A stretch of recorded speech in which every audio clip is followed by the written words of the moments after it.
Good morning, grade 12s, and welcome to your first online history lesson. Needless to say, I'm sure that you are just as relieved as I am that we're not going to be having many of these, as we will be returning to school next week. However, in the meantime, just a few things that I need you to please make a note of. This section that we will be covering today and on Wednesday is question 2 of paper 2. So the first question was Black consciousness, which I will recap with you when we get back to school. And this is the second question, which is an essay question on the international responses to apartheid in the 1980s. So this should be familiar content because it was what your task was based upon. And we are not going to be focusing on the internal resistance to apartheid. So please listen very carefully. The pages that you were given for pre-reading was background information to what we are going to be covering. So it's not examinable content. Basically, this essay question starts on page 270 and it only focuses on the international responses to apartheid in the 1980s. No other period. So we're not looking 1960s, we're not looking 1970s. We are looking from the beginning of 1980 until the end of 1980. From the pre-reading, which I trust you all did, you will realize that the apartheid government was facing increasing pressure, not just internally, but from external powers by the 1980s. So international pressure begins to increase on the apartheid government, and that is the focus, like I said, of this essay question.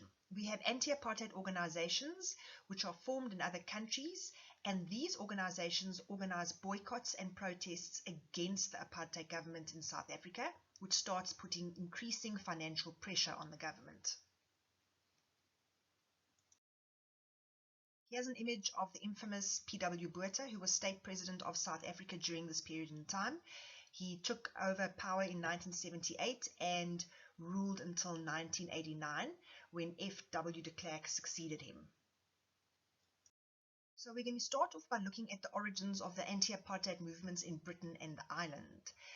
Although these movements date back to the 1950s, please remember that this essay question focuses on 1980s only. So you can refer to where these organizations originated from, but please do not focus on any period, like I've said before, prior to 1980.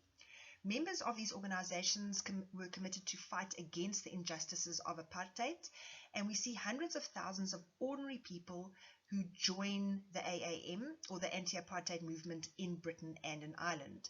What do? They call for sanctions and total isolation of apartheid South Africa to try and get the apartheid government to get rid of their apartheid policies. Some of the campaigns of the AAM included the call for the release of detainees. Remember, we're talking apartheid South Africa. A lot of people that were resisting the apartheid government had been detained, meaning they were sent to prison. They were also calling for boycotts on South African imported products. So they were saying to people in their own countries, boycott any products imported from South Africa, which would indirectly mean that South Africa would not be making money on the export of their products to those countries. They were also looking at the boycotting of South African sports teams. So no players from South Africa were allowed to participate in any significant sports events in other countries. They were placing pressure on Barclays Bank and other British companies to sell their South African holdings and withdraw from the country, which would also have an economic impact on the apartheid government. And they were looking at regular protests outside the South African embassy in London. So these would obviously be British protesters outside the South African embassy with obviously slogans and detrimental things that they were saying against the apartheid government. Initially, the British AAM had no support from their government, especially when Margaret Thatcher was Prime Minister of Britain. She basically wanted continued trade relations with South Africa. Her argument was that should Britain start withdrawing out of South Africa, the people that would suffer the most would be Africans because they made up the majority of the employed people in South Africa. The Irish anti-apartheid movement, IAAM, which was founded in 1963, was an extension of the British anti-apartheid movement. Kader Asmal, who later became a cabinet minister in the post-apartheid South Africa, was one of the co-founders, interestingly enough, of the Irish anti-apartheid movement. and the IAM had a strong support base in the Irish trade union movements and worked closely with them to isolate South Africa. So when I was giving you some background information on the task, I explained to you that because Britain had a lot of investments in South Africa, the trade unions in Britain were obviously assisting the workers in South Africa in terms of what their rights were. And that's why I'd said they had a strong support base in the Irish trade union movements and worked closely with them to isolate South Africa. So what were these movements actually doing? What activities were they busy with? It says here the anti-apartheid movements throughout the world called for a number of different boycotts, and this is the first thing that we're going to have a look at, that would hit the sporting, cultural and academic life of white South Africans in the 1980s. So grade 12s, when you're writing this essay question, you can't just talk to me about boycotts in general. You need to be very specific about how did sports boycotts affect the apartheid government, how did cultural boycotts affect the apartheid government, and how did academic boycotts affect the apartheid government, because they did not all affect the apartheid government to the same extent. In fact, we'll have a look at consumer products that were boycotted, and they obviously had a huge impact on the apartheid government, more so than the other boycotts because they affected the government financially. It says they hoped that by boycotting areas of life which were important to white South Africans, the government would eventually be forced to end apartheid. So if we have a look at this table, it's in your textbooks. We're going to break down the boycotts, and this is how it needs to be pleased to be broken down in the essay question. Starting with sports boycotts, it starts all the way back in 1962, and I'm saying this again, please do not mention a boycott in 1962. This is just background information in terms of when the sports boycott started, because we are focusing on the 1980s, but needless to say, in 1962, South Africa was banned from attending the Olympic Games. By the 1980s, and this is where it starts becoming important, South Africa was excluded from 90% of the world's sporting activities. When New Zealand's rugby team toured South Africa in 1976, 28 African countries boycotted the Montreal Olympics. And when South African rugby and cricket teams played in Britain, mass protests were held. And when a rebel rugby tour played in New Zealand, anti-apartheid protesters actually disrupted the game by dropping flour on the field and distributed posters to create awareness. In terms of sports boycotts, grade 12s, this obviously hit the sporting fraternity.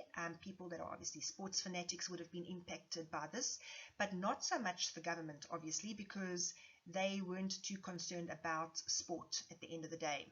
Cultural boycotts, musicians refused to play concerts in South Africa, so it was obviously a period of time that was very dull in terms of any international tours. Playwrights refused to allow their plays to be produced in South Africa. Posters were put up everywhere to create awareness, and a Free Mandela concert was held actually in Britain where musicians called for the release of Mandela.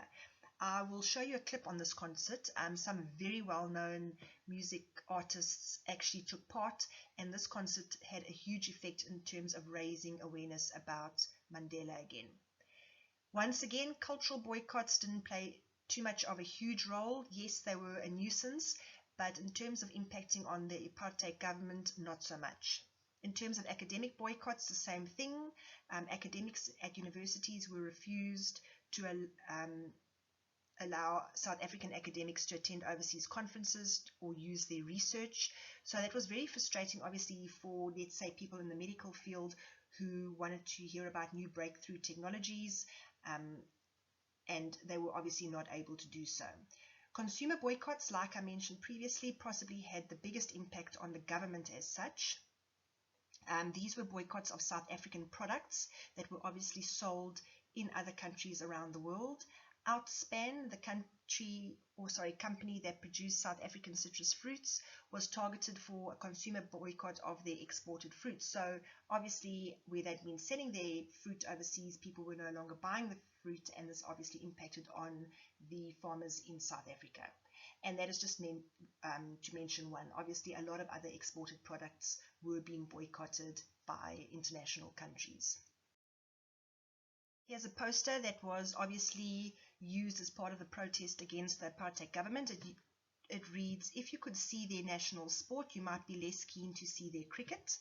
And then on the right hand side we can see a lady in London protesting. It says here, don't buy the fruits of oppression, don't buy South African goods. So this was obviously part of the boycotts against South Africa. Here with some more anti-apartheid posters that were circling during this period in time. This is our last slide for today, grade 12s. If you happen to have any questions so far on this section of work, please feel free to send me a WhatsApp message, or you're welcome to send me an email. We'll continue obviously with this on Wednesday, and then obviously from next week it's full steam ahead when I actually see you in class. Have a good day and good luck.